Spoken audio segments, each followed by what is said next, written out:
नमस्ते साथीहरु, यदि तपाईले कम्तीमा एसई लेभलको पास गर्नुभएको छ र फुर्सदको समयमा केही आय आर्जनको काम गर्न चाहनुहुन्छ भने यो भिडियोले तपाईको भाग्य बदल्न सक्छ।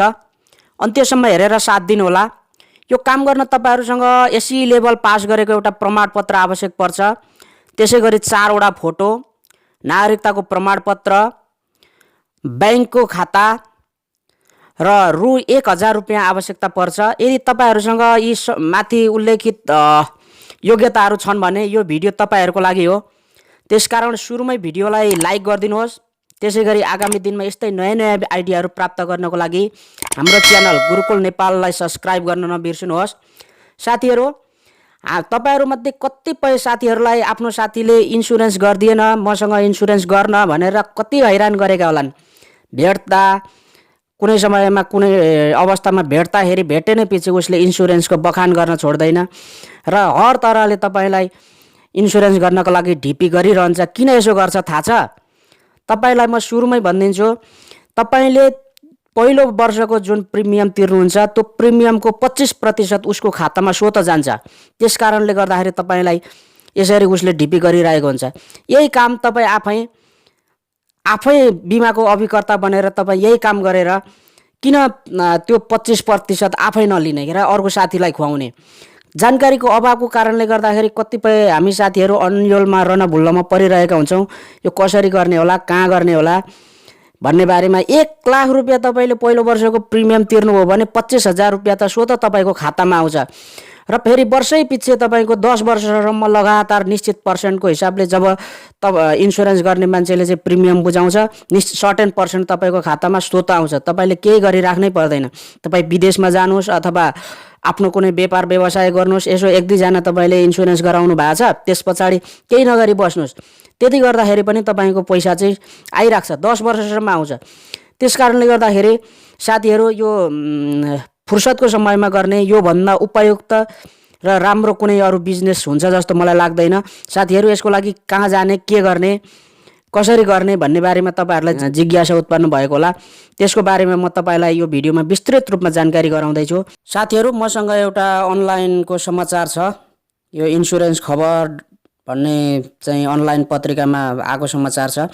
जीवन बीमाका अभिकर्ताहरूले 3 महिनामा मात्रै बुझे 2.5 अर्ब कमिसन। कुन कम्पनीले कति बुझे भन्ने बारेमा यो समाचार छ। त्यसमा चाहिँ सबैभन्दा बढी नेपाल लाइफ इन्स्योरेन्सले सबैभन्दा बढी कमिसन वितरण गरेको कुरा छ र अरु सबै कम्पनीहरूले चाहिँ कति इन्स्योरेन्स यो कमिसन वितरण गरे भन्ने बारेमा डाटा छ। यसमा पुरै डाटा छ, तपाईहरुले पनि यहाँ स्क्रिनमा हेर्न सक्नुहुनेछ।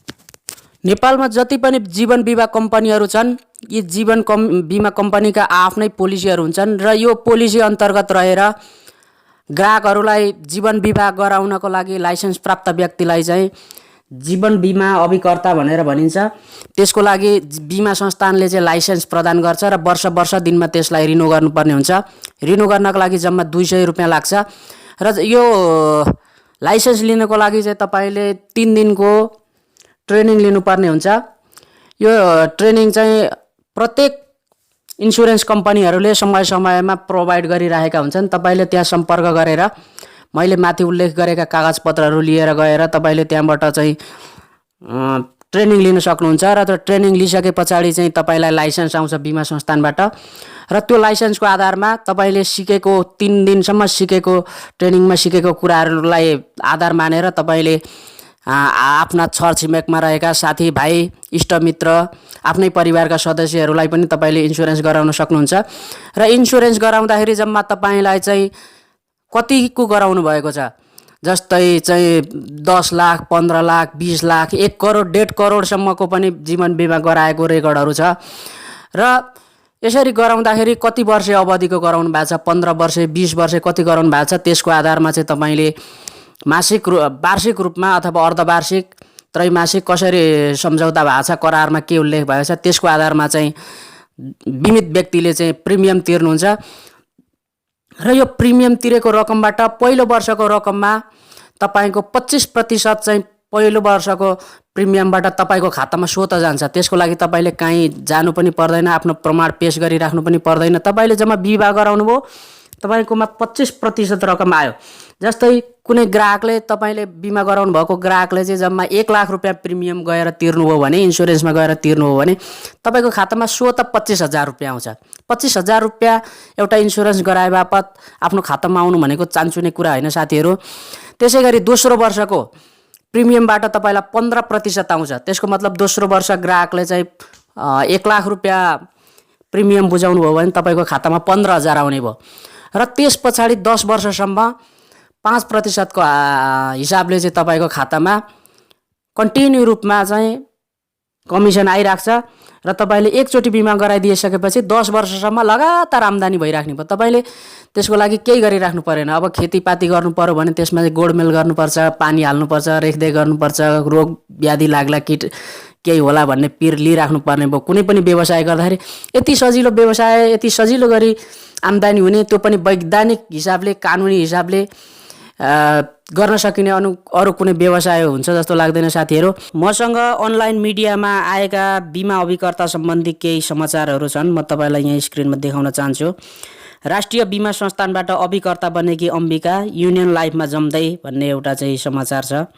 त्यसै गरी पुस 25 र 26मा नेपाल लाइफले अभिकर्ता तालिम सञ्चालन गर्ने भन्ने अर्को छ। त्यसै गरी अर्को समाचार छ, नुवाकोटमा राष्ट्रिय बिमा संस्थानको अभिकर्ता तालिम भनेर छ। पौषभर बिमा अभिकर्ता तालिममा 50% छुट भनेर अर्को छ। कुल बिमा अभिकर्ता सङ्ख्या 5,70,000, 91,000 मात्रै नवीकरण भनेर अर्को समाचार छ, जुन चाहिँ हामीले अगाडि भनेको महिनामा हरेक वर्ष चाहिँ यो लाइसेन्स नवीकरण गर्नुपर्ने हुन्छ। त्यसमा 5,70,000ले चाहिँ यो नेपालमा बिमा अभिकर्ताको तालिम लिएको, तर त्यसको लाइसेन्स चाहिँ नवीकरण चाहिँ 91,000 मात्रै भएको भन्ने समाचार छ। त्यसै गरी जीवन बिमा अभिकर्ताले 3 महिनामा बुझे 2.5 अर्ब कमिसन, कुन कम्पनीबाट कति बुझे भन्ने समाचार छ। त्यसै गरी अर्को हेर्नुहोस्, हेडमास्टर छोडेर अभिकर्ता बनेकी जयसेरा एमडिआरटीमा प्रवेश गर्ने नेपालकै पहिलो महिला भनेर अर्को समाचार छ। बिमा अभिकर्तालाई बहुबिमाको काममा लगाउँ भनेर अर्को समाचार छ। सूचना प्रविधिको उपयोग गरी बिमा व्यवसाय फैलाउँ भनेर एनबी थापाको एउटा अर्को समाचार छ। पेशागत बिमा अभिकर्ता सङ्घको शाखा 50 जिल्लामा विस्तार हुने क्रम जारी भनेर अर्को समाचार छ। बिमा अभिकर्ता पेशालाई मर्यादित र व्यवस्थित गर्नुपर्छ भनेर अर्को समाचार छ। उच्च शिक्षाका लागि काठमाडौँ छिरेका ढुङ्गाना बिमा क्षेत्रमा जमेर व्यवसाय गर्दै भनेर अर्को समाचार छ। अभिकर्ता पेशामा भुजेलले पाएको सफलता, 5 महिनामै बने कम्पनीको दोस्रो एजेन्सी भनेर अर्को समाचार छ। जीवन बिमा र सरकारको आय कर नीति एक विवेचना भनेर अर्को समाचार छ। नेपाल लाइफका कारण अन्य कम्पनीलाई अप्ठ्यारो, बजारमा दबदबा बढ्दो भनेर अर्को समाचार छ।